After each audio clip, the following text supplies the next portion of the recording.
Gracias, Pablo, gracias, Luis, gracias, Jesús, por participar en esta charla Oficina Evolutiva. Me vais a permitir que tan solo presente a nuestro moderador, a Jesús Rodríguez, responsable de desarrollo de negocio de Navarra y La Rioja de AENOR. En primer lugar, tengo que dar las gracias a Jesús porque hace muy poquitas semanas a Grupo Pancorbo, en Grupo Pancorbo obtuvimos, guiados por AENOR y certificados por AENOR, el nivel medio en Esquema Nacional de Seguridad. Miro a Luis porque la consultora riojana que nos acompañó a Grupo Pancorbo, las certificaciones de AENOR, me corregí si digo algo equivocado, ¿vale? Las certificaciones de AENOR, pero la consultora riojana que nos acompañó para conseguir ese nivel medio en Esquema Nacional de Seguridad fue Datalia, Seguridad de Información. Como decía, el papel de presentar tanto a Pablo como a Luis lo tiene Jesús Rodríguez y, por lo tanto, a mí me toca presentar a Jesús. Jesús es licenciado en Derecho por la Universidad de Granada. Se ha desempeñado como director de seguridad tanto pública como privada y, además, tiene titulación como técnico de protección civil por la Escuela Nacional de Protección Civil de la Dirección General de Emergencias del Ministerio del Interior. Actualmente trabaja en AENOR potenciando el desarrollo de negocio, la atención comercial y técnica, así como la promoción de actividades llevadas a cabo por AENOR para las comunidades autónomas de Navarra y La Rioja. Su experiencia profesional no solo es en AENOR, sino que también ha estado en Proven Seguridad y en Belt Ibérica. Jesús, lo dicho, gracias por aprobar la certificación de Grupo Pancorbo en Esquema Nacional de Seguridad. Gracias por participar en la Oficina Evolutiva y por moderar esta interesante charla en la que seguro que Pablo y Luis nos arrojan claves muy interesantes sobre la ciberseguridad, sobre el cibercrimen y sobre cómo las empresas, hay una orientación, hay un giro hacia las empresas, ¿vale? Cómo las empresas, no solo las administraciones públicas, sino también las empresas, podemos hacer los deberes para que sea más difícil tener incidentes de seguridad que a su vez comprometan la viabilidad de nuestros negocios. Así que cuando quieras, Jesús. Muy bien. Pues buenas tardes a todos. En primer lugar, dar las gracias al Grupo Pancorbo por invitarme a la charla y darme la oportunidad de ser moderador. Y en cuanto a lo que ha dicho el director del Grupo Pancorbo, la certificación conseguida no es regalada, es bien trabajada, porque en AENOR nos gusta hacer las cosas bien y cuando se certifica a alguien es porque se lo merece. Así es que enhorabuena, ¿vale? Por lo que os toque. Bien, entonces paso a presentar a nuestros dos ponentes. El primero es Pablo Fernández, que es representante del área de Centros de Operaciones de Ciberseguridad del Centro Criptológico Nacional, CCN. El Centro Criptológico Nacional es el organismo responsable de coordinar la acción de los diferentes organismos de la Administración que utilicen medios o procedimientos de cifra, garantizar la seguridad de las tecnologías de la información en ese ámbito, informar sobre la adquisición coordinada de material criptológico y formar al personal de la Administración especialista en ese campo. El CCN fue creado en el año 2004 a través de un Real Decreto, el 421-2004, y está adscrito al Centro Nacional de Inteligencia, el famoso CNI. Se encomienda como funciones a dicho centro el ejercicio de las funciones relativas a la seguridad de las tecnologías de la información y de protección de la información clasificada, a la vez que se confiere a su secretaria, en este caso a secretaria de Estado directora, la responsabilidad de dirigir el Centro Criptológico Nacional y por ello el CCN comparte con el CNI medios, procedimientos, normativa y recursos. Y por otra parte tenemos a Luis Calvo, que es gerente de Datalia. Es ingeniero técnico de telecomunicación por la Universidad de Alcalá de Henares, en Madrid, y actualmente cursando un MBA por la Escuela de Negocios ENEP en Barcelona. Es especialista implantador en ISO 27001 por AENOR desde el año 2021. Como experiencia, pues desde más de hace 10 años ha trabajado como ingeniero de ventas en distintas empresas del sector industrial, suministrando a los clientes equipos y soluciones técnicas apropiadas para solventar sus distintas necesidades en los campos de la medición. Y ha trabajado con clientes de distintos sectores como el químico, el farmacéutico, alimentario, automoción, etc. Desde hace 6 meses se ha incorporado al equipo de Datalia como gerente, donde fundamentalmente ha asumido las funciones de desarrollo de negocio. Pues sin más, si queréis empezamos, donde Pablo va a empezar a comentarnos su parte de la exposición. Pues adelante, Pablo. Muchas gracias, Luis. Muy buenas. Bueno, yo vengo del Centro Criptológico Nacional, que no sé si todo el mundo lo conoce, pero bueno, como ha explicado mi compañero, nos dedicamos a proteger las instituciones públicas y empresas estratégicas nacionales. Os voy a hablar de un poco mi área, que es los centros de operaciones de ciberseguridad. El CCN se compone de muchas más áreas y cada una específica de una temática. Nuestras funciones están sujetas a reglamento, pero así las más relevantes que podéis conocer es la normativa STIC, que nacional sale de nuestro organismo, al igual que lo de la concienciación de ciberseguridad y el tema de certificación de esquema nacional, certificación de productos a nivel de seguridad, también proviene del Centro Criptológico Nacional. Uno de nuestros puntos de valor que nos diferencia sobre otros organismos que se dedican a ciberseguridad es que al pertenecer al Centro Nacional de Inteligencia tenemos 3 pilares que nos diferencian sobre todo. Proporcionamos defensa de redes, gestión de incidentes, capacidad de respuesta ante estos incidentes, intercambio de indicadores de compromiso con otros SOCs, pero sobre todo uno de los pilares más importantes es la inteligencia. Al pertenecer a donde pertenecemos, somos capaces de relacionar los ataques con los atacantes, poder comprobar qué medios tienen estos atacantes, intercambiar indicadores de compromisos con otros países y otros servicios secretos para poder parar un poco la plaga de estos ciberataques. Luego también tenemos unas sondas desplegadas que se llaman Satinet, que detectan anomalías en la red y son capaces de prevenirlas. Anomalías típico de denegación de servicio y ese tipo de patrones. Seguidamente, como una de nuestras funciones es promocionar la ciberseguridad a nivel nacional, os aconsejo visitar nuestra página web, que es gratuita, y en ella encontraréis guías STIC y guías de buenas prácticas. Las guías STIC son muy técnicas. Son para implementar directamente sobre Windows o así, para poder securizar ese sistema. Y las guías de buenas prácticas, como bien su nombre dice, son guías más de nivel usuario, de cómo configurar tu navegador para navegar más seguro, de tu teléfono móvil para que esté más seguro. Esto es totalmente gratuito y los podéis consultar. A la vez que hay guías, también hay un sistema de alertas de vulnerabilidades que, para estar al día de las últimas vulnerabilidades, sobre todo a la gente que tengáis responsabilidad sobre sistemas, es muy útil, dado que avisamos en directo si hay nuevas vulnerabilidades, dado que casi todos los principales fabricantes mundiales y servicios de ciberseguridad mundiales nos reportan las vulnerabilidades en cuanto éstas se detectan.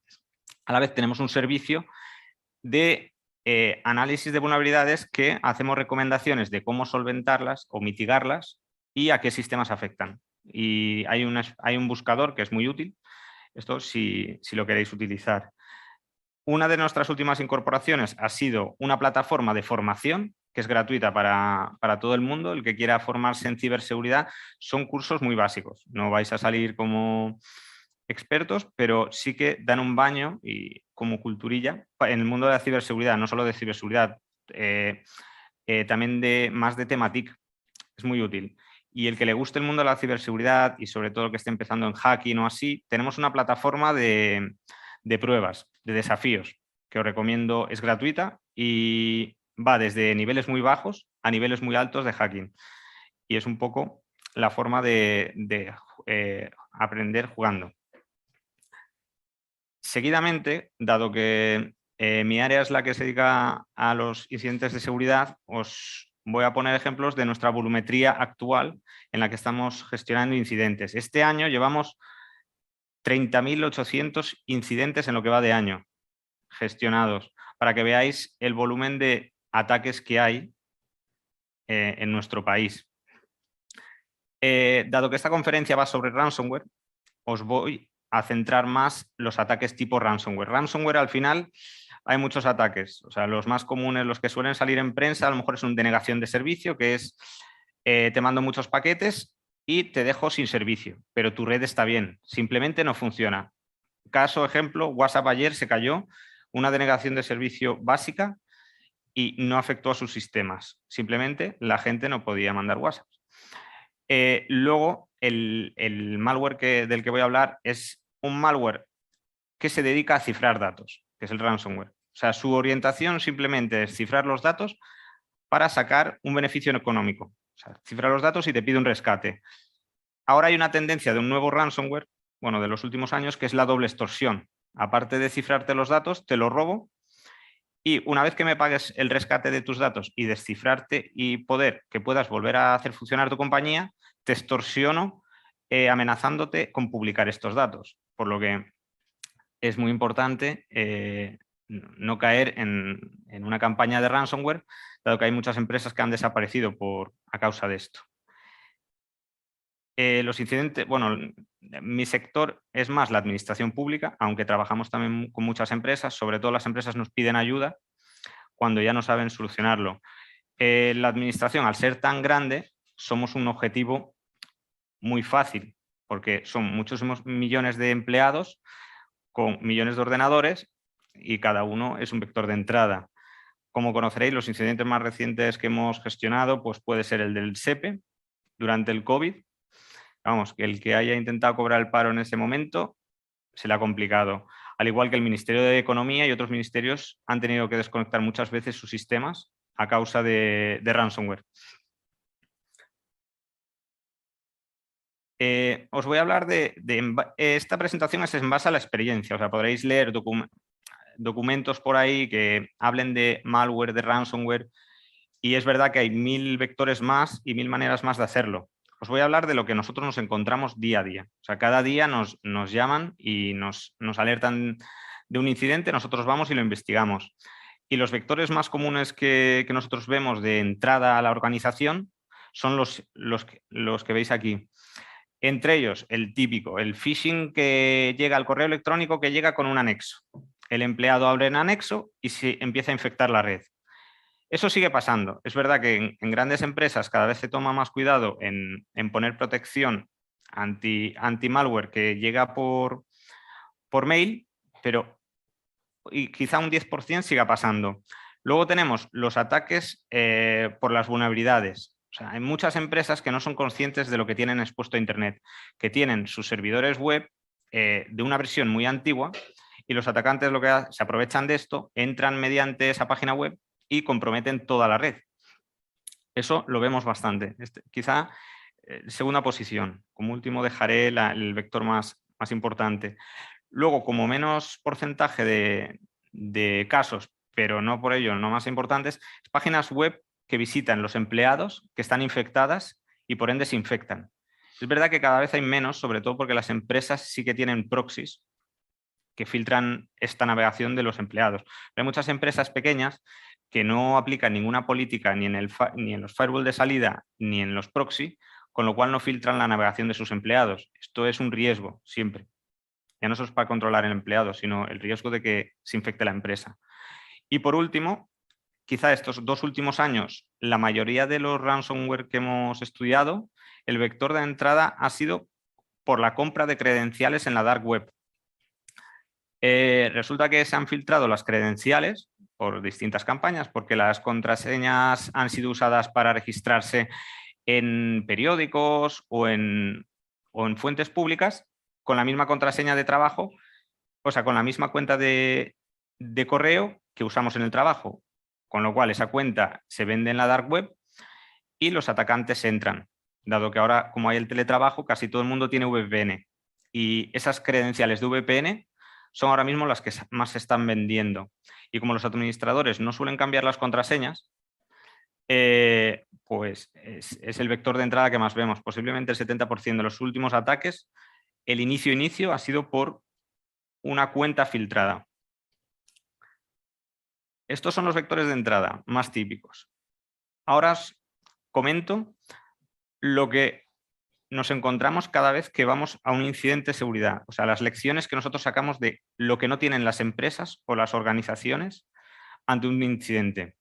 O sea, muy pocas empresas o organismos públicos tienen un procedimiento de respuesta ante incidentes bueno y comprobado. Muchos le han han pedido a un auditor, a una consultora, que les haga un procedimiento y es el estándar, pero no está aplicado a su negocio, por lo que no está comprobado. Y cuando pasa el incidente, nadie tiene claro de quién es la responsabilidad y nadie tiene claro cuál es la función de cada persona. Y esto es un problema porque es un caos y al final por eso pasa el incidente.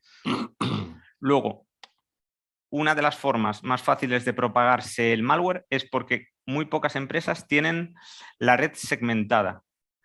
La red es necesario que se esté segmentada, o sea, necesitas mínimamente, no solo por departamento, mínimamente una red de empleados no puede estar en la misma red que la de servidores, dado que si se infecta una de las redes, no expondría la otra. En casi todos los incidentes acaba toda la red comprometida. Y uno de los puntos más fuertes, y esto sí que le pongo atención porque he visto empresas desaparecer por culpa de esto, es que las copias de seguridad no están bien hechas. Hay muchas empresas que hacen copias de seguridad, con lo cual cumplen su propia política, pero no comprueban que esta copia esté bien hecha, por lo que cuando se produce el incidente, la empresa dice, pero si yo tengo copia de seguridad, vamos a restaurar los datos. Y resulta que los datos están corruptos, no se puede restaurar, o porque están cifrados, o porque está mal hecha, por lo que no hay datos.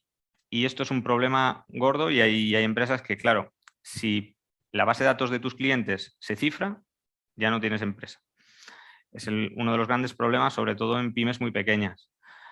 Luego, lo que comentaba antes, haciendo pruebas, hay una página web hay varias páginas web, pero la más conocida es I Have Been Pwned, que tú metes tu dirección de correo y te dice si tu email ha sido filtrado en alguna ocasión. O sea, no tiene por qué ser el de tu empresa. En caso de empresas, esa página permite registrar tu dominio y te avisa cuando tu mail o algún mail de tu empresa con tu dominio ha sido filtrado. Es muy útil para empresas pequeñas porque es un servicio que no se cobra y te avisa si tu correo electrónico y tu contraseña están filtradas por ahí. Luego, no tener identificados los activos de la empresa, ni los importantes. O sea, hemos llegado a incidentes y tener que tomar la decisión de qué redes apagar y que a lo mejor el director no sepa qué es lo importante a nivel de sistemas en su organización. O sea, no saber que a lo mejor contabilidad, si tu empresa está facturando en ese momento, que facturación es lo más importante o qué sistemas se pueden apagar y cuáles no. Porque hay muchas veces que hay que tomar decisiones y con lo cual tienes que tener clara la visión de cuál es tu negocio y qué activos son los más importantes.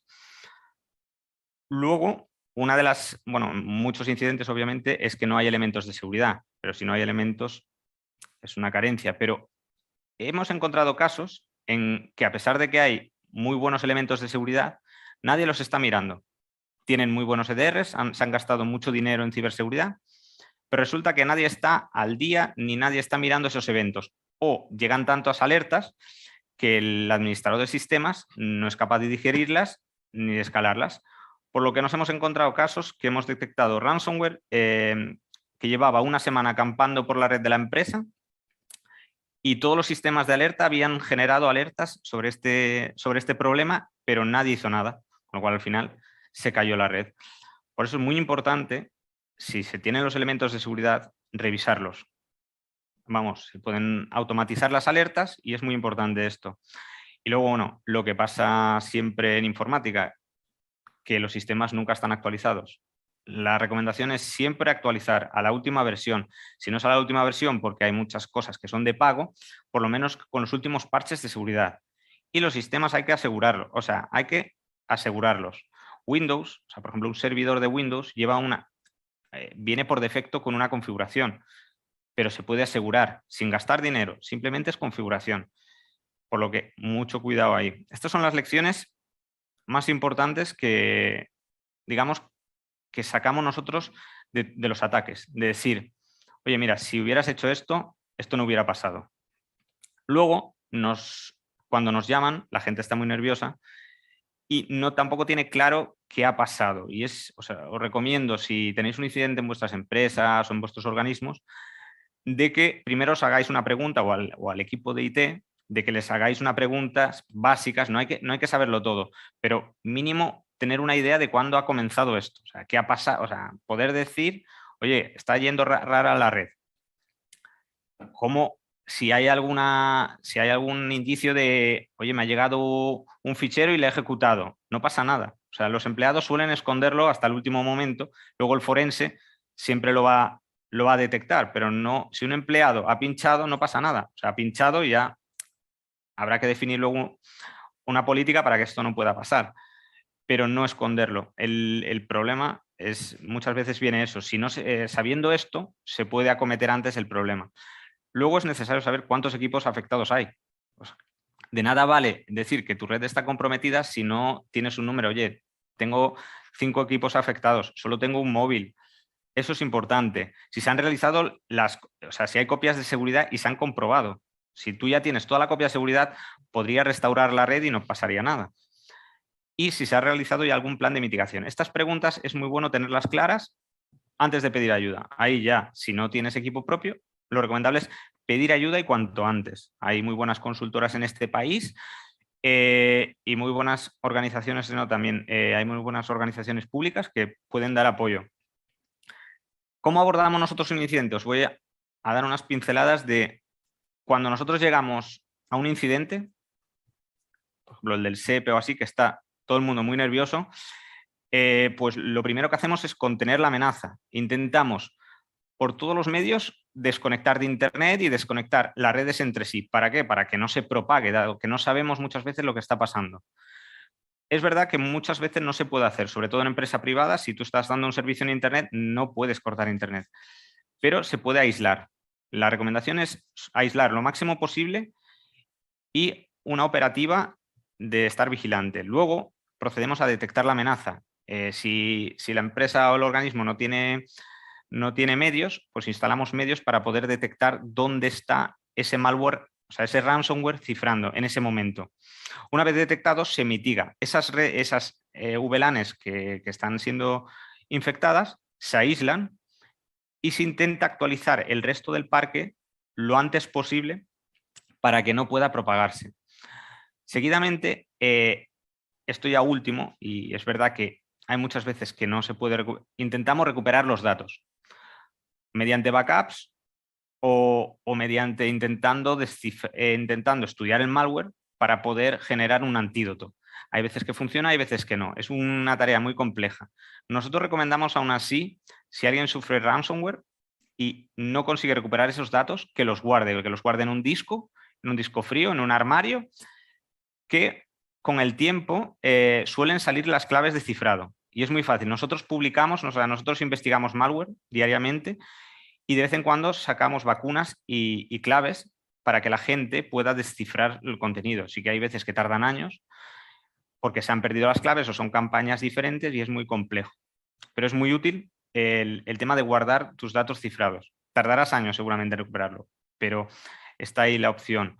Y luego un equipo de prevención que ya investigue las lecciones aprendidas, que defina una política buena de empresa para que esto no vuelva a suceder y que realice las copias de seguridad. O sea, digamos, nosotros es verdad que de todos los incidentes que hemos tratado, las organizaciones aprenden a base de incidentes. Hay pequeñas empresas, bueno, hasta grandes, que han estado a punto de desaparecer, pero las que han sobrevivido han aumentado tanto el presupuesto en ciberseguridad como los medios de ciberseguridad. O sea, sí que se conciencia, pero la pena es que tengan que sufrir un incidente para estar concienciados. Tenemos nosotros publicados recursos en la página que os comentaba antes. Hay 2 guías de buenas prácticas. Una, concretamente, ransomware, que es un checklist de vuestros sistemas que podéis comprobar a ver si están seguros o no están seguros. Muy recomendable. Todo esto es gratuito. Pues el de ransomware te evalúa si tus sistemas son capaces, o sea, y tus procedimientos son capaces de abordar un incidente de este tipo. Y el BP20, o sea, la guía de buenas prácticas 21, es la gestión de un ataque de ransomware. Espero que nunca tengáis que usar esta guía, pero es una guía para abordarlo. O sea, es muy sencillita. Es un guía burros. Seguidamente os doy unos tips básicos. Esto ya no es para el incidente, esto es antes del incidente. Si no queréis que os pasen este tipo de cosas, aquí unos consejos básicos. Yo destaco, últimamente sí que he visto muchos casos, la gente sigue instalando antivirus. Los antivirus son buenos, o sea, hacen su función. Pero es verdad que ahora hay una solución nueva que es un EDR, cualquier EDR comercial, que ofrece una ventaja añadida. Y no es necesario gastar grandes cantidades de dinero en tu infraestructura. Simplemente con un EDR en cada equipo bien configurado, podrías evitar un ataque de malware. Porque los EDR detectan anomalías en el comportamiento y son capaces de bloquear el proceso que los está causando.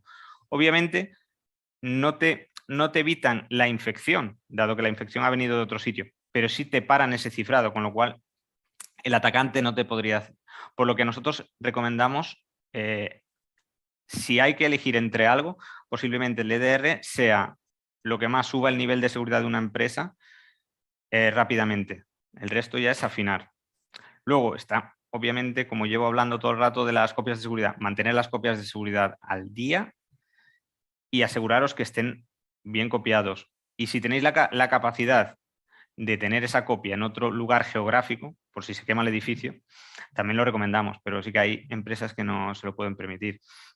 Luego, lo que dije antes, segmentar la red, es un claro problema, lo de no tenerla segmentada. No cuesta nada. Todos los firewall hoy en día o los switches te permiten crear VLANs y enrutarlas entre sí.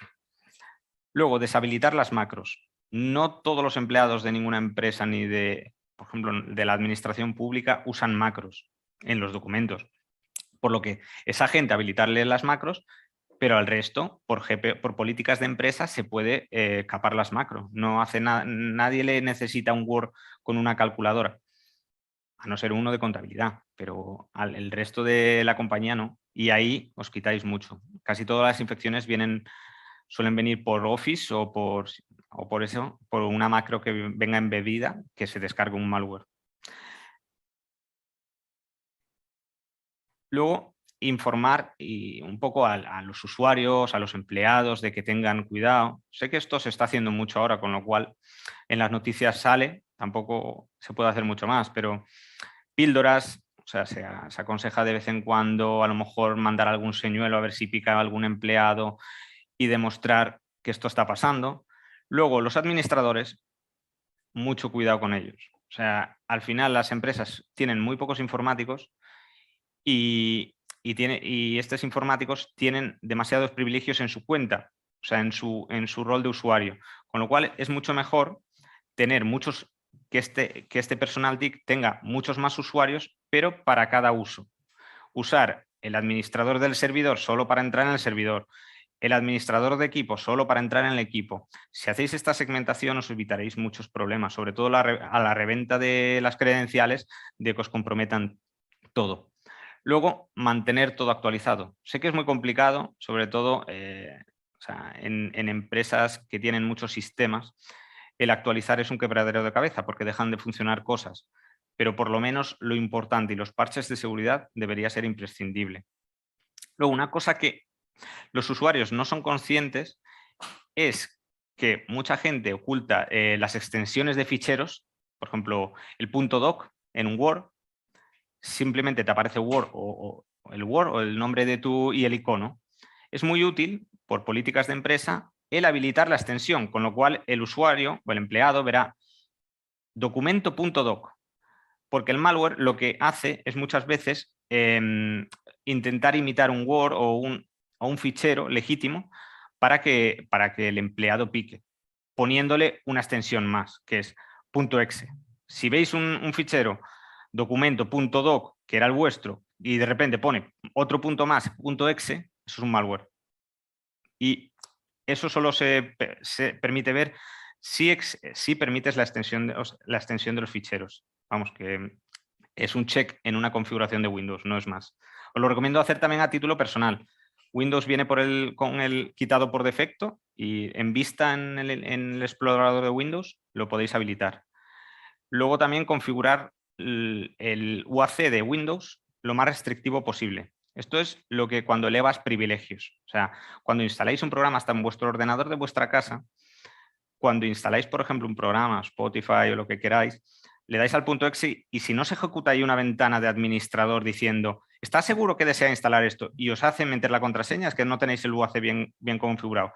Con lo cual, si no sale esa ventana con un programa así, tampoco os va a saltar cuando sea un malware. Así que es una chorrada. Lo del UAC es en tu ordenador de casa crear otra cuenta que le llames administrador o que le llames jefe o como quieras y que esa cuenta solo sirva para instalar cosas. Con lo cual, ya está. Es una práctica sencilla.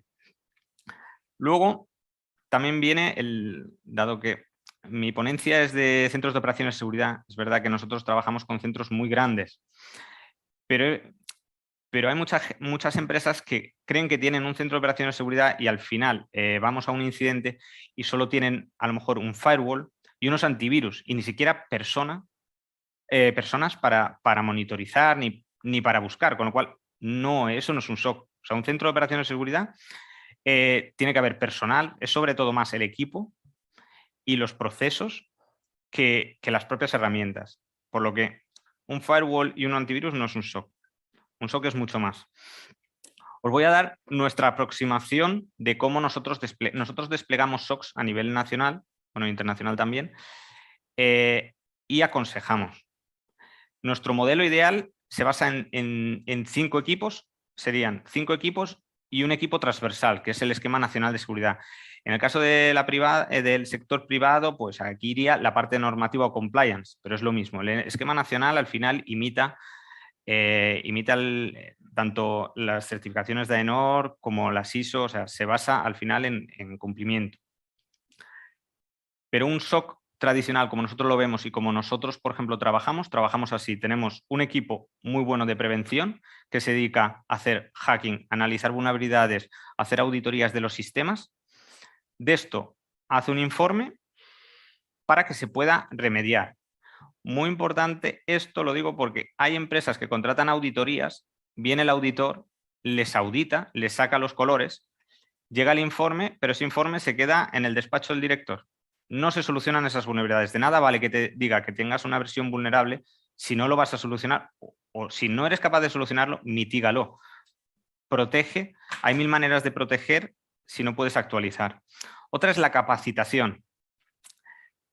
Nosotros tenemos equipos que se dedican a concienciar a la gente, a sacar los cursos, a formar a gente y a los empleados para que no piquen. O sea, con píldoras informativas de la típica declaración, el phishing de la declaración de la renta. Oigan, no caigáis en esto, ya para su interés particular. Luego viene la vigilancia digital. Es muy importante que las empresas sean conscientes que hoy en día todo ya se mueve en redes sociales, por lo que no es complicado hacerte queries de Google para buscar cosas de tu empresa. Pues sí, puedes programar una tarea que cada día mires a ver cómo hablan de tu empresa y si detectas que hay documentación de tu empresa o algo, mosquéate o intenta averiguar. Y aquí entraría también lo de las contraseñas. El servicio como I Have Been Pwned y otros servicios para monitorizar vuestras contraseñas. Yo recomiendo que metáis ahí vuestro mail porque seguro que alguno de vuestros empleados está comprometido seguro. Vamos, todas las cuentas, porque al final toda la gente se ha registrado a lo largo de toda su vida en multitud de servicios de Internet que ya no sabe ni que tenía. Por lo que es el antiguo 20 o todo esto, se ha filtrado. Esas contraseñas son públicas, con lo cual es un peligro. Luego tenemos un equipo de protección. Esto es lo más tradicional. Es seguridad perimetral, que son los firewalls, los switches, lo que es los elementos de red. Tenemos también un equipo de navegación segura. Estos administran los proxies de Internet para que los usuarios no puedan navegar a sitios peligrosos, al igual que sitios peligrosos tampoco puedan entrar en nuestras redes. Luego está el correo limpio, que es limpiar de spam el correo. Hay soluciones comerciales muy buenas, pero es verdad que el spam siempre va un paso más adelante y siempre son capaces, los mejores spammers son capaces de saltar esta barrera y enviar campañas. Por eso nos llegan diariamente, a todo el mundo nos llegan campañas de correos, campañas de Amazon, de tengo tu contraseña o haz clic aquí. Eso se soluciona con correo limpio, pero es verdad que lleva mucho trabajo. Luego hay un equipo de detección, que es lo más importante de un SOC al final, y es el equipo que tiene que estar 24 horas, los 7 días a la semana en alerta. Es el que tiene que ver esos logs y esas alertas que tanto producen los EDRs como los SIEM. Y junto a este equipo trabaja el equipo de respuesta. Tienen que estar muy unidos para poder trabajar como un equipo único. Y el equipo de respuesta, lo bueno sería no usarlo nunca, pero es verdad que cualquier SOC necesita tener un equipo de respuesta que se dedique a investigar el incidente y abordar la crisis. Luego hay un equipo de recuperación que no solo se dedica a lo que su nombre indica. Es verdad que este equipo viene después del incidente para calmar a la organización pública o para calmar a la empresa, pero este equipo debería ser también interno de la empresa y se dedicaría a comprobar que los backups están bien hechos, a que los procedimientos están bien hechos, comprobar los procedimientos para que no pasen estas cosas. Es el equipo más mixto que hay y es el que tiene que extrapolar las lecciones aprendidas para poder mitigar los futuros malware. Luego tenemos el Esquema Nacional de Seguridad, que es un equipo que se dedica a implementarlo, a mirar qué procesos no lo cumplen y todo SOC que nosotros desplegamos tiene esto para ayudar a la organización a modelar su sistema de seguridad. Gracias a todos nuestros SOCs y todas nuestras herramientas, porque nosotros nos dedicamos también a crear herramientas para la comunidad, para todo el sector nacional, somos capaces de ver tendencias y de analizar estos datos en real. Por lo que podemos ver el estado del sector público al completo. Es verdad que, a pesar de nosotros tener 30.000 ataques, sí que somos posiblemente de los 5 países más atacados del mundo, por la habla hispana, por nuestra situación política, por todo. Pero somos de los más atacados, pero a su vez también somos posiblemente entre el cuarto y el quinto, depende del año, país que tiene mejor ciberseguridad de todo el mundo, que eso nos pone en muy buen lugar. Es verdad que queda mucho por hacer, sobre todo también en el sector público, somos conscientes de ello, de que es muy complejo, hay muchas administraciones, hay muchos sitios que hay que mejorar. Y una de las nuevas propuestas que hemos hecho este año, una vez viendo que íbamos a incidentes y nos encontrábamos malware que la semana anterior nos habíamos encontrado en otro organismo y que estos organismos no se habían comunicado para decir, oye, me ha pasado esto, tengo estos indicadores de compromiso.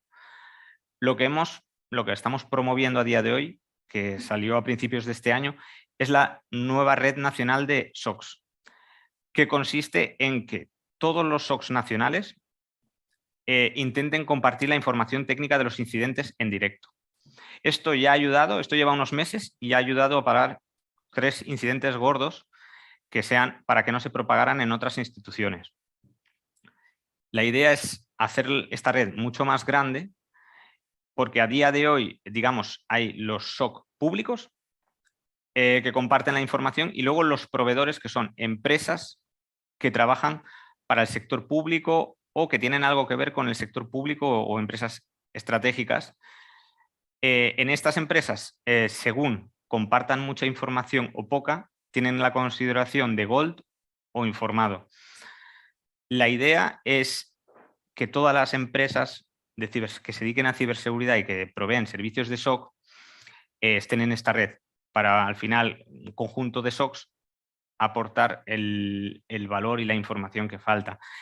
Esto todo nace de hace 2 años, de que la Unión Europea se dio cuenta de que nadie compartía nada. Todos los países son estancos, bueno, en esto y en muchas otras cosas. Por lo que sacó la estrategia de ciberseguridad. Y uno de los pilares es interconectar toda la Unión Europea. Con lo cual, nos han cogido como primer país y nuestra red nacional de SOCs es el proyecto piloto que posiblemente sea el embrión de lo que va a ser la red nacional europea, que interconectará todo. Esto esperemos que no tarde muchos más años, pero a día de hoy ya estamos viendo grandes resultados con nuestra parte. Ya como último, comentaros, hemos sacado este año el nuevo Esquema Nacional de Seguridad. El otro ya estaba un poco desfasado, con lo cual hay 4 nuevas medidas, se han quitado 9 y se han modificado 6. Lo más importante de este esquema es que es mucho más simple, mucho más fácil de seguir, porque el esquema, al final, nosotros comprendemos que es bastante doloroso de aplicar a un organismo, una empresa, porque este es más simple. Y este tiene en cuenta ya todo el tema del cloud y la interconexión de sistemas. Por lo que os recomiendo, vamos, tenemos la página de Esquema Nacional de Seguridad, ahí podéis descargaros todo lo que queráis. Agradeceros mucho que habéis venido y os dejo aquí, bueno, los enlaces. Desde nuestra página web principal podéis acceder a todos los recursos, con lo cual no hace falta que explique más. Así que dejo a Luis. Bien, si os parece, seguro que tenéis alguna pregunta que hacer. Las dejamos para cuando termine Luis. Si os parece, luego vamos dándole curso a todas las preguntas, ¿vale? Yo ya he apuntado aquí un montón, pero prefiero que lo hagáis vosotros, que seguro son más interesantes y nos vale para aprender todo. Así que si os parece, damos paso a Luis, terminamos y hacemos las preguntas, ¿vale? Venga, adelante, Luis. No sé si está ya la presentación.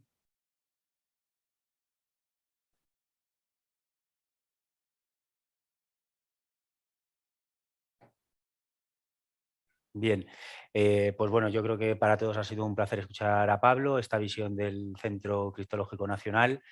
Y yo en esta ponencia lo que voy a intentar es, pues todo esto que ha comentado Pablo, bajarlo un poco pues, al nivel que vivimos en esta zona donde estamos, ¿no? En La Rioja, en Navarra, en una ciudad que es pequeña, con un tejido empresarial que pues, es como es. Bueno, va a ser una presentación corta. Hace tiempo estuve en una jornada y salió un coronel de la Guardia Civil, decía que él por circunstancias de la vida se había enfrentado muchas veces a la muerte y que una de las peores muertes había sido la muerte por PowerPoint. Entonces yo voy a intentar que no sea así en vuestro caso. ¿Vale? Entonces, con todo esto que ha comentado Pablo, resulta que llegamos a este dato, ¿no? El cibercrimen mundial genera más dinero que el narcotráfico. La ciberdelincuencia mueve más dinero que el tráfico de armas y el tráfico de drogas. ¿Cómo se llega a esto? Pues se llega a esto porque hay una inmensidad de ataques en el día a día que todos somos conscientes o deberíamos ser conscientes porque los sufrimos todos. O sea, los ataques de phishing yo creo que los vemos todos a diario. Los medios de comunicación, rara es la semana que no hay una noticia sobre alguna empresa atacada. Y vemos como España es el país con más ataques al escritorio remoto, que hacía mención también Pablo, y vemos también cómo en España el ataque por ransomware también es bastante común. Sobre todo en España, por la situación, como os comentaba, del tejido empresarial, pues las empresas que son normalmente pymes, incluso en España y en La Rioja quizás seamos más pi que mes, pues somos empresas pues muchas veces muy pequeñas, pues la ciberdelincuencia, los ciberataques cada año están creciendo pues en torno a 125% según esta noticia, ¿no? Y en esta zona, como os comentaba, que es hacia donde he querido dirigir un poco esta parte de la presentación, pues tenemos una noticia que fue, esto es la estafa de 36.000 euros a una empresa de Logroño, es de antes de verano, un ataque informático, te están entreteniendo por un lado, esto es un poco como la zanahoria y el palo, ¿no? Por un lado te están dando la zanahoria y por el otro lado pues te están robando 36.000 euros. Esto era una empresa privada. Y tenemos el ciberataque, que esto ha sido después de verano, yo creo, un poco antes, quizá en mayo, un ciberataque que lo que provocó fue la caída de los servicios de las entidades locales de Navarra. Navarra, que muchas veces aquí desde La Rioja lo tenemos como un hito a seguir, ¿no? Que parece que en Navarra tienen más medios, tienen más dinero, fíjate tal. Pues esto está pasando. Entonces, tenemos que tener mucho cuidado, tenemos que ser muy conscientes de la situación porque los ciberataques al final están acabando con las empresas. Ha comentado Pablo a lo largo de la presentación que hay empresas que después de sufrir un ciberataque no consiguen recuperarse y tienen que cerrar. Claro, cuando pasamos, digamos, del concepto de la ciberdelincuencia mueve mucho dinero a que por la ciberdelincuencia me quedo sin trabajo, pues ya cambia la perspectiva y esa es la realidad. Hay estudios que dicen que cuando una empresa, una pequeña, una mediana empresa sufre un ataque, a los 6 meses cierra. Y como os comentaba antes, ¿no? El 99,8% de las empresas españolas son pymes. Probablemente de los que estamos aquí, pues el 99% trabajemos en una pyme. Tenemos ejemplos de phishing los que queramos. Uno que es muy famoso y muy real. Este es un correo que me llegó a mí en abril, simulando la declaración de la renta del 2021. Los ciberdelincuentes son delincuentes, pero no son nada tontos. Entonces, si a ti te llega un correo de la agencia tributaria en abril, mayo, que estás pendiente de hacer la declaración de la renta, haces mucho más caso que si te llega en diciembre. Igual que si en diciembre te llega un mail, un supuesto mail de Amazon diciendo que tienes un pedido retenido, pues también haces mucho más caso, porque están las navidades a la vuelta de la esquina y estás esperando cualquier paquete. Este ejemplo de phishing es exactamente igual que el correo real que mandaba la agencia tributaria. La única diferencia es el fichero adjunto.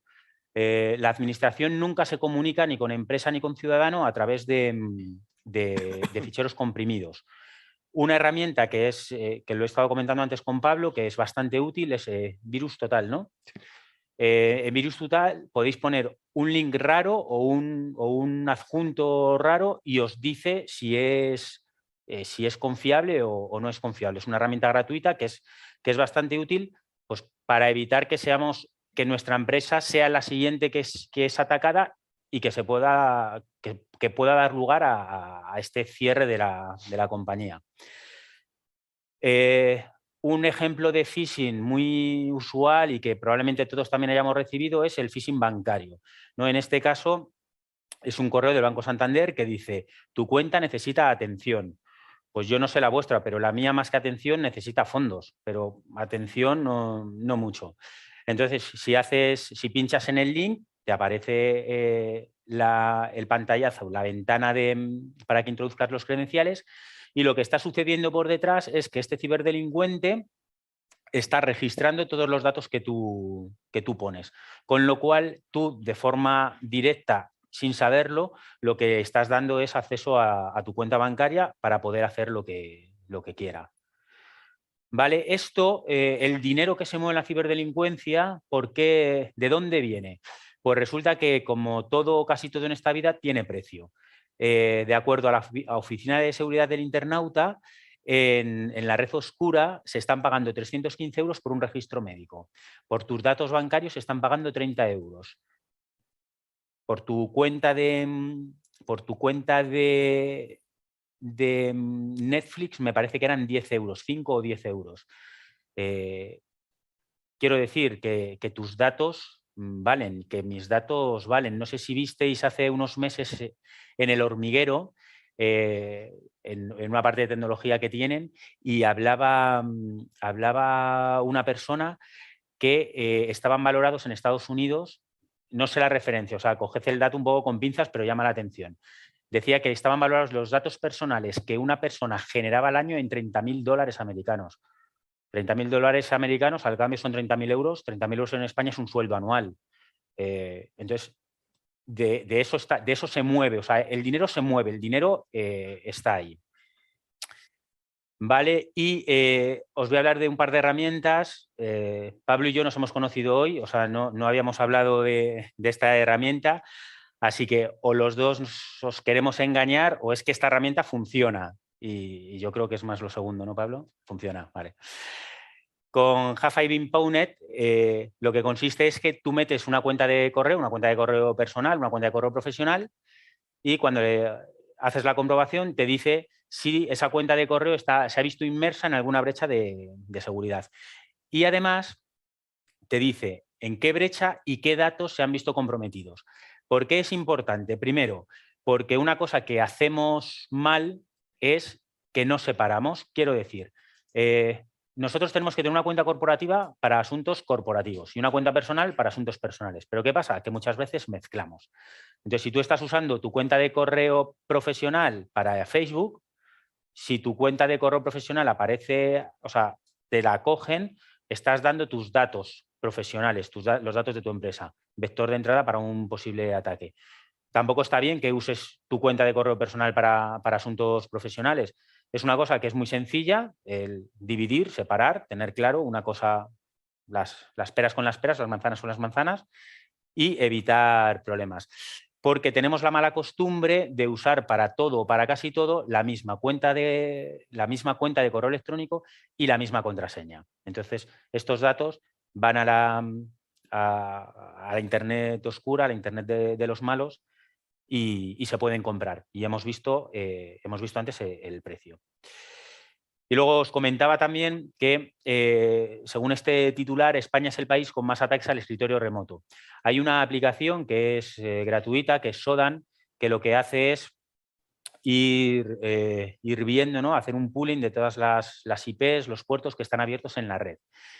Si hacemos la prueba con el puerto 3389, perdón, que es el puerto del escritorio remoto, y limitamos la búsqueda a la ciudad de Logroño, este dato es de antes de verano, salía que había 206 el puerto de escritorio remoto abierto.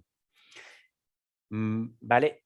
Y cuando he hecho luego la misma búsqueda preparando la presentación, sale que es 169. Ha bajado. Seguro que ha bajado porque en este tiempo yo he dado un par de charlas y os he concienciado y entonces habéis mirado. Lo importante de este dato es que si relacionamos este número con el número a nivel nacional o a nivel europeo, nos encontramos con que en Logroño se da el doble. O sea, tenemos en proporción con la población el doble de escritorios remotos que en el resto del territorio nacional. Y el escritorio remoto, todo el mundo coincide, lo ha dicho Pablo, ayer también lo comentaban en la charla del INCIBE, que es uno de los vectores de entrada más utilizados por los ciberdelincuentes. Dice, es un chu en el arte de la guerra, para conocer a tu enemigo debes convertirte en tu enemigo. Es importante el conocer las herramientas que están utilizando los ciberdelincuentes para atacarnos, el conocer, el poder hacernos pruebas, el poder hacer pues pruebas de penetración, saber en qué aspectos somos más vulnerables, en qué aspectos nuestra organización puede tener más problemas, porque un ciberdelincuente solamente necesita un agujero en la seguridad. Tú tienes que cubrir toda tu compañía. Cada vez el espacio a cubrir es mucho mayor. El ciberdelincuente, con encontrar un pequeño agujero, entra por ahí, explota y lo explota lo máximo posible para hacer el máximo de daño posible. Y una cosa, la última, que es muy importante, y es que la ciberseguridad es cosa de todos. Si tenemos una empresa muy comprometida con la ciberseguridad, si tenemos un departamento de IT muy comprometido con la seguridad, invirtiendo recursos, invirtiendo dinero, etcétera, etcétera. Pero luego nosotros como usuarios, al primer correo que nos entra, le damos al link, al segundo correo que nos entra, descargamos el adjunto sin fijarnos en lo que es, no tiene sentido. Y como hemos visto, las consecuencias son problemáticas y las consecuencias pues pueden acabar con que nos quedemos sin trabajo. Por mi parte ya es todo. Intento que la muerte por PowerPoint no nos haya hecho presente esta tarde. Y bueno, ya si tenéis alguna pregunta, pues sobre todo a Pablo. Si son difíciles a Pablo, si son fáciles, pues me las podéis hacer a mí.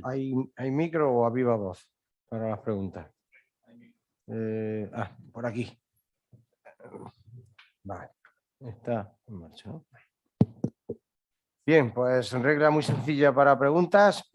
Mejor decimos nombre y de dónde venimos, si somos particulares de alguna entidad, para que así por lo menos los ponentes puedan orientar más la pregunta, la respuesta que hacen a vosotros, ¿vale? Primera pregunta por allí. Pasamos al micro. Hola, buenas tardes. Me llamo Óscar Alonso, soy del Gobierno de La Rioja y bueno, os agradezco y felicito por las presentaciones que han sido muy interesantes. Yo tengo curiosidad por preguntarle a Pablo, porque habláis de protección, de detección, de prevención, pero y represión. Es decir, yo ahora voy a delinquir, me voy a poner un calcetín y voy al banco de al lado y voy a atracarlo. Pero sé que tengo muchas posibilidades de que me pillen y que me metan en la cárcel. Aquí estáis diciendo que todo esto está creciendo un montón, es lógico, pero es que parece que es gratis. Es decir, yo estoy en Rusia, lanzo un ataque y no pasa nada. Yo no sé si hay algún tipo de, supongo que lo habrá, de cooperación internacional y eso se está viendo y no sé, porque igual el CCN tenéis más una misión preventiva que andar detrás de ellos, pero se les está cogiendo, o sea, nunca hay noticias de... Hace muchísimos años que no recuerdo noticias de, oye, mira, se ha detectado esto y se ha desmontado un grupo de hackers que hacían no sé qué. No sé si por ahí es que estamos absolutamente perdidos y con el tema de la red oscura es muy fácil atacar desde aquí, pero sin que nadie sepa quién eres. Y si por ahí es que hay algo que hacer o no hay nada que hacer. Bueno, muy buena pregunta. La verdad es que sí que se está haciendo. Todos los días hay equipos de investigadores que se dedican a investigar estos casos. Nosotros siempre recomendamos denunciarlo a las fuerzas y cuerpos de seguridad del Estado. Tanto la Policía Nacional como la Guardia Civil tienen oficinas para denunciar si os pasan estos ciberdelitos, que lo denunciéis. Es muy importante. O sea, no hace falta que persigáis luego el delito, que lo llevéis a juicio, pero sí denunciarlo para que quede ese reflejo. Sí que se investigan las campañas, pero no es nada fácil. O sea, son grupos, o sea, la verdad es que la mayoría de las investigaciones, por ejemplo, las que nosotros realizamos, son muy grandes, no son... tienen que estar muchísimos usuarios implicados y tiene que haber volúmenes de dinero muy grandes detrás, una repercusión muy grande a nivel estratégico nacional para que nosotros podamos meter medios ahí. Pero cuesta muchos recursos y mucho dinero investigar esto. Date cuenta que los ciberdelincuentes cada vez son mejores. Y no solo eso, se escudan en las fronteras. Nosotros perseguimos los delitos, y lo hace la Guardia Civil muy bien también, y llegamos hasta a lo mejor un servidor, bueno, un atacante suele atacar desde fuera, siempre. O sea, los atacantes hoy en día, los que comprometen con ransomware o así, infectan y su sistema de control está en otro país. Siempre países sin legislación o con una legislación muy laxa y sin persecución de este tipo de delitos. Se aprovechan mucho de esto y lo que hacen es instalan ahí el command and control y luego pivotan por 5 países más y es donde están ellos. Esto es un dolor perseguirlo, porque tú llegas a lo mejor, el servidor está en Singapur, llegas con una orden judicial, porque al final el gran problema también es que perseguir estos delitos necesitas órdenes judiciales. Llegas, claro, pero en Singapur, aparte que tardan mucho en resolver, sí hay países que directamente dicen que no, que ellos no van a apoyar, y los países que sí, cuando llegas ya no queda nada que investigar. Ese es con lo que se juega. Eso sí, hay redes de colaboración, la Interpol tiene una red de colaboración para este tipo de delitos y hay alguna red policial europea también que ha tenido, a principios de este año se ha desmontado un grupo muy importante, Ryuk, no sé si lo conocéis, ransomware, que llevaba 3 años con campañas de millones de euros captadas. Pues se desmontó entero. Pero lleva mucho tiempo porque hay muchas agencias detrás, muchos cuerpos policiales detrás y al final, cada vez que se quiere detener, se tiene que desmontar la organización entera. No vale desmontar una cabeza, porque el problema es que todos estos grupos ya no son grupos tradicionales como lo que conocemos, el típico grupo, digamos, como un grupo terrorista, sino son grupos como empresa. Son al fin al cabo empresas. Muchos grupos ni siquiera atacan ellos a los objetivos, venden el servicio. Venden el servicio a otros grupos, a otros cibergrupos que se aprovechan de las herramientas que los primeros hacen o el acceso que el primero consigue. Por lo que, ante tu pregunta, se investiga. Es muy complicado investigarlo y de vez en cuando caen grupos muy importantes. Y cada vez que cae un grupo importante arrastra mucho detrás, porque se descubren estos nexos con otros grupos, se descubre que se estaban usando herramientas de otros grupos. Todo esto, pero es muy complejo y hay muchas operaciones que tampoco se publicitan por seguridad, pero sí que en prensa, si tú buscas grupo de hackers detenido, hay varios en el primer semestre de este año. Sí que es verdad que es muy costoso y es internacional. Este es un problema que no nos atañe solo a España, dado que afecta a nivel mundial, y el problema es ese. El problema es que las fronteras impiden muchas de las investigaciones, se quedan por culpa de que se esconden detrás de Rusia o se esconden detrás de otros países, y es muy complejo llegar a investigar algo. Aquí sí que es verdad que hay delitos más domésticos. O sea, en España, por ejemplo, tanto la Policía Nacional como el Grupo de Delitos Telemáticos de la Guardia Civil han detenido, no hace mucho, también grupos de hackers más domésticos, que se dedicaban a lo mejor al phishing de la agencia tributaria, ese tipo de phishing más personal para nosotros.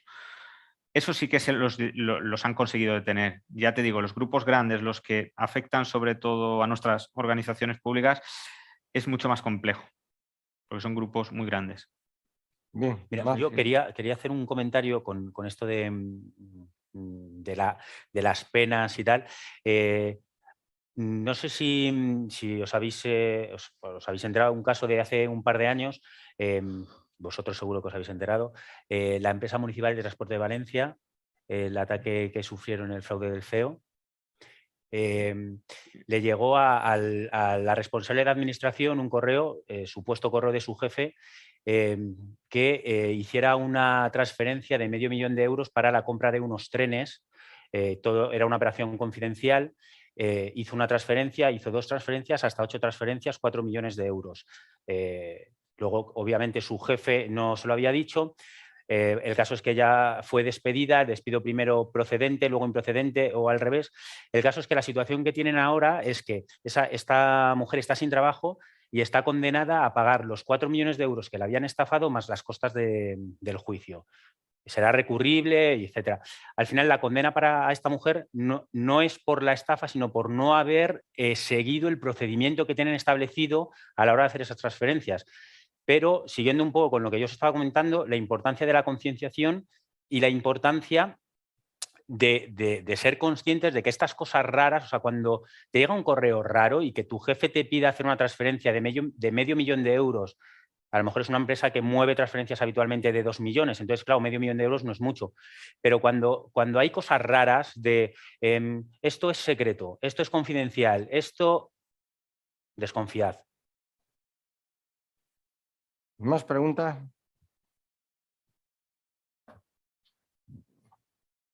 Muy buenas. Yo me voy a permitir hacer un par de preguntas. Una es más curiosidad que pregunta, un poco para que nos metáis el miedo en el cuerpo, sobre vuestra experiencia general en cuanto a abordar un incidente de seguridad. ¿Cuánto tiempo cuesta? ¿No? Ya, o sea, suponiendo que tienes unas copias de seguridad bien hechas y puedes permitirte recuperarlas y tal. O sea, hasta que tú recuperas los datos, supongo que también tienes que verificar que lo que recuperas pues no está también infectado, aunque no esté cifrado, pero que no esté también no tenga un ataque dormido ahí guardado. ¿Cuál es el tiempo estimado que una empresa va a parar su actividad, ¿no?, ante un incidente? Y te hago la otra pregunta y luego la respondéis en el orden que quieras. Los dos habéis mencionado mucho, habéis incidido en el problema de seguridad del escritorio remoto. Y una pregunta es, bueno, suponiendo que puedes acceder al escritorio remoto tras una VPN, ¿no?, que ya es un paso, ¿cuánto más seguro es hacer VDI, ¿no?, acceder a un escritorio entregado por Citrix o cualquier otro, Horizon o de VMware? ¿Es más seguro que el RDP? Sí. ¿Cuánto más? ¿Es eso mitiga algo el problema, ¿no?, que el puro escritorio remoto de Windows? ¿Contesto? Sí. Bueno, te contesto. Bueno, lo del escritorio remoto.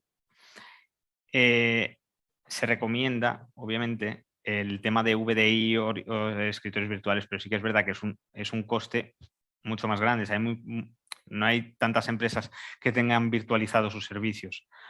¿Por qué lo digo? Porque eres capaz de controlar esos escritorios mucho mejor. Tú tienes una red virtual con VDIs desplegados y si te infectan uno, no es como una red tradicional, no es una LAN plana que empieza a infectar todo el segmento, se infectaría ese contenedor, con lo cual sí que lo aíslas mejor y te estás quitando muchas más vulnerabilidades. Sobre lo de VDI y tal, yo siempre recomiendo más una VPN, que que el tradicional RDP de Microsoft. Sí que es seguro y cada vez lo están haciendo más seguro. Es verdad que va cifrado, pero a no ser que tengas clave de cifrado, doble factor de autenticación y todo con medidas de seguridad, es más recomendable usar un agente VPN. Pero ojo, el agente VPN también con doble factor. Es una chorrada lo del doble factor y quita unos quebraderos de cabeza brutales.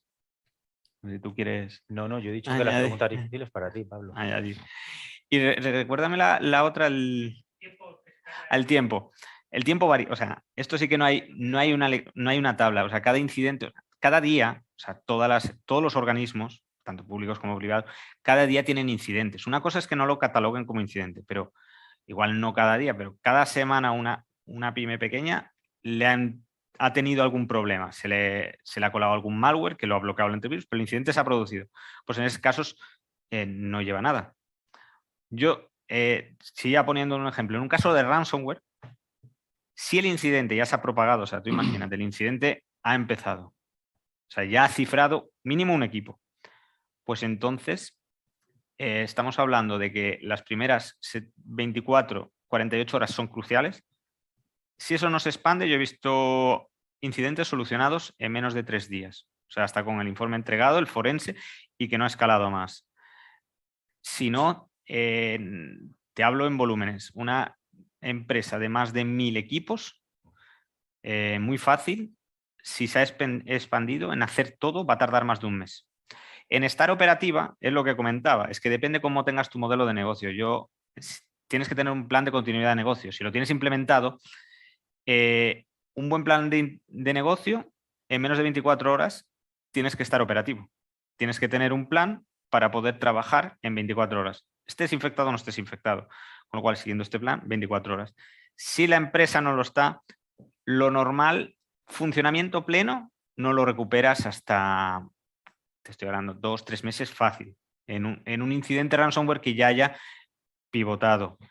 Y hemos visto desaparecer empresas que no se han podido recuperar. O sea, que les han cifrado parte de su core de negocio. Y la recomendación, obviamente, también es, a lo mejor hay veces que el coste de arreglar eso es más que lo que vale la empresa.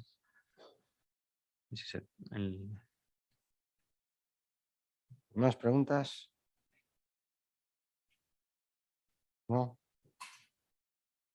Bueno, pues si queréis, a modo de resumen, pues yo daros las gracias por vuestra asistencia y yo quería hacer aquí un epílogo.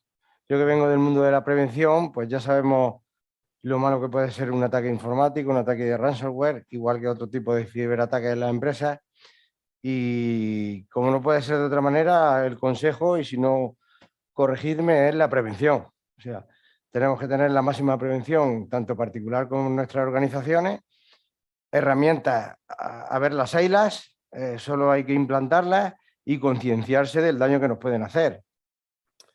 Como no puede ser de otra manera, que yo que vengo de AENOR y certifico, a AENOR nos dedicamos a certificar, hay herramientas y hay normas que os dan pautas para poner esas herramientas. Desde la ISO 27001, Pablo ha hablado de plan de continuidad de negocio.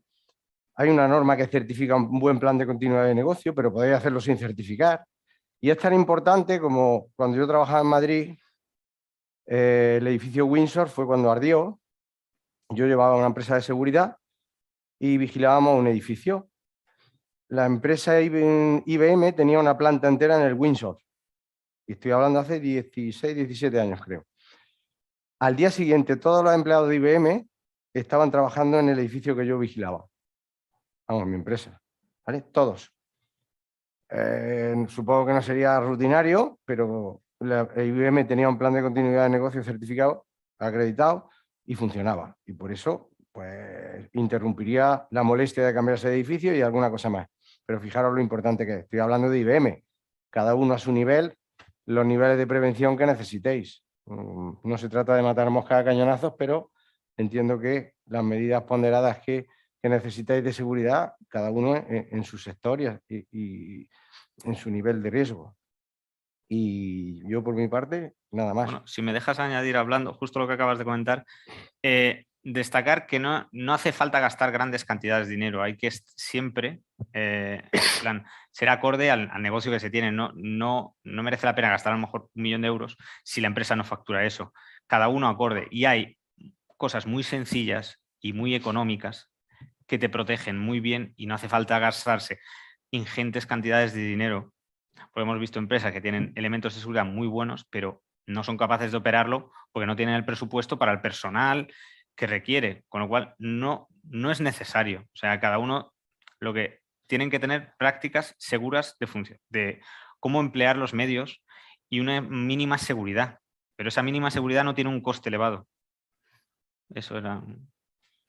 Pues nada más. Nada más, yo simplemente darte las gracias, Pablo, por venir hasta aquí, dar las gracias al CCN y, oye, que estáis invitados para el próximo año, que llevamos 14 años organizando Oficina Evolutiva y el año que viene, Dios mediante, pues será el año 15. Muchas gracias. Muchas gracias a todos. Gracias.